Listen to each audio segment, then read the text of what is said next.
आज के पिछले एपिसोड में मैंने आपको मात्राओं के विषय में बताया है। अब मैं उसके आगे बता रही हूँ। ये देखिए, आ के ऊपर बिंदी अंग है और अंग की बिंदी जो है ऊपर लगती है, इसे हम अनुस्वार कहते हैं। जैसे रा के ऊपर अंग की बिंदी, तो ये क्या हो गया? रंग। ये आ के बाद दो बिंदु हैं, इन्हें हम विसर्ग कहते हैं।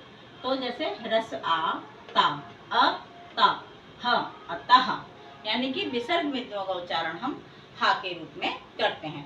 इसके अतिरिक्त एक चंद्र बिंदु का भी प्रयोग हिंदी भाषा में किया जाता है। ये देखिए, ये चंद्र है, ये बिंदु है। और जब हम इसका प्रयोग किसी व्यंजन के साथ करते हैं तो हम इसका उच्चारण कैसे करते हैं? चा, चा, बड़े की मात्रा, चंद्र और बिंदु। अब हम इसे क्या बोलेंगे? चांद। यानी कि चा बड़े की मात्रा और चंद्र और बिंदु, तो चांद। ये अनुनासिक ध्वनि कहलाती है। इसमें हमारी नासिका और मुख दोनों से ही वायु निकलती है। इसका अनुभव आप मुंह और नाक के आगे हाथ लगाकर कर सकते हैं। इसी कारण हिंदी भाषा को पूर्णतः वैज्ञानिक भाषा कहा जाता है। अब इसके अतिरिक्त जो बात आती है रेफ की, तो रेफ में आप देखिए कि रेफ रा, अर्धरा का प्रयोग कितने प्रकार से किया जाता है। ये जो अर्धरा होता है, ये देखिए ना, माँ के ऊपर ये उड़ंतु रा भी इसको कई लोग बोलते हैं और इसे हिंदी में रेफ कहते हैं। तो हम इसका उच्चारण कैसे करेंगे? ना र म, लेकिन इसके साथ स्वर नहीं होता है, तो हम बोलेंगे नर्म। ये बाद वाले व्यंजन के पूर्व इसका उच्चारण किया जाएगा, नर्म। अब यहाँ देखिए ना, ये रा और ये माँ, यहाँ पर ये पूरा रा है, इसके साथ स्वर लगा हुआ है, तो हम इसको कैसे बोलेंगे? ना र म, नरम। अब ये देखिए ना और माँ की खड़ी रेखा के नीचे हम ये लगाएंगे रा, इस तरफ। याद रखिए, जो रा लगता है वो इधर लगता है और जो हलंत लगती है वो इधर लगती है। जब ये हलंत लगती है तो जो व्यंजन ध्वनि होती है वो आधी हो जाती है, यानी कि उससे स्वर हट जाता है। और जब ये इधर लगता है तो ये आधा रा कहलाता है। अब ये इस रा का उच्चारण हम कैसे करेंगे? इसे हम पदेन भी कहते हैं। जैसे ना, माँ के नीचे रहा तो नम्र, यानी कि माँ के बाद आएगी और उसके साथ मिलकर आएगी। अब हम क्या बोलेंगे? नर्म, ये रेफ का है, नरम, नम्र, यानी कि ये पदेन रा है, नम्र। अब इसके बाद जो एक होता है रा, री, ये देखिए री की मात्रा, गा में हम री की मात्रा लगा रहे हैं और हाँ। अब इसे हम क्या बोलेंगे? गृह। गृह यानी कि घर। ये क्या है? घर। और जब गा में हम पदेन लगा देंगे इस तरह से, ग्रह है, और हा लिखेंगे तो ये क्या कहलाएगा?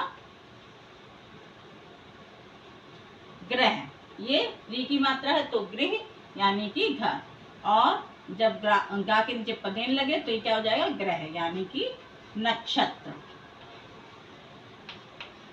तब ये हम इसको नक्षत्र बोलेंगे, ग्रह।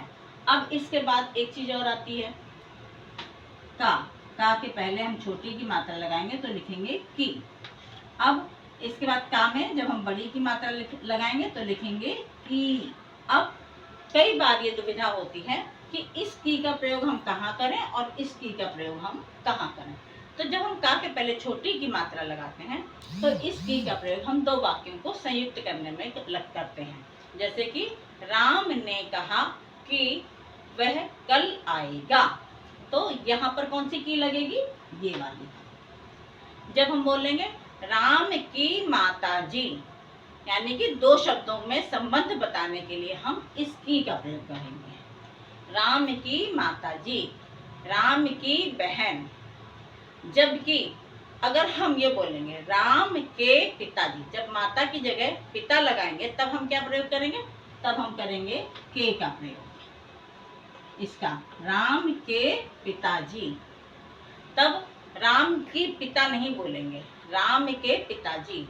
सीता की माताजी, क्योंकि माता स्त्रीलिंग है, तब की लगेगी। और जब पिता लगाएंगे तो सीता के पिताजी, या भाई लगाएंगे तो सीता के भाई, और बहन लगाएंगे तो सीता की बहन। इस बात का हमें ध्यान रखना होगा। इसके अलावा भी हमें कई बातों का ध्यान रखना होता है। जैसे कि अर्ध अक्षर का प्रयोग हमें जब करना हो तो हम कैसे लिखेंगे उस अर्ध अक्षर को, हैं। या कई बार लोगों को षा षटकोण में मैंने बताया था कि आधा षा षटकोण बनाते हैं तो गलत बना देते हैं। ये भी दुविधा होती है कहाँ हम षा शलजम का प्रयोग करें, कहाँ हम सा सरिता का या सरला का प्रयोग करें। आपको मैंने बताया था कि षा शलजम जो हमारा होता है वो इस तरीके से बनता है। ये शा है, ये षा शलजम है, और जब हम सा बनाएंगे तो ये सा सरला हो जाएगा या सा सीता हो जाएगा।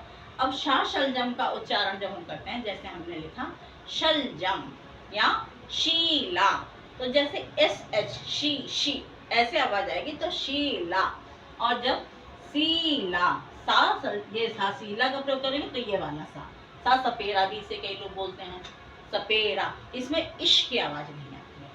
और जब भाषा की बात करेंगे तो इन दोनों की मिलकर के ध्वनि आती है, कुछ सा की आवाज आएगी, कुछ शा की आएगी। तब हम कौन सा लिखेंगे, ये बहुत कम प्रयोग होता है, जैसे भाषा, ये भाषा।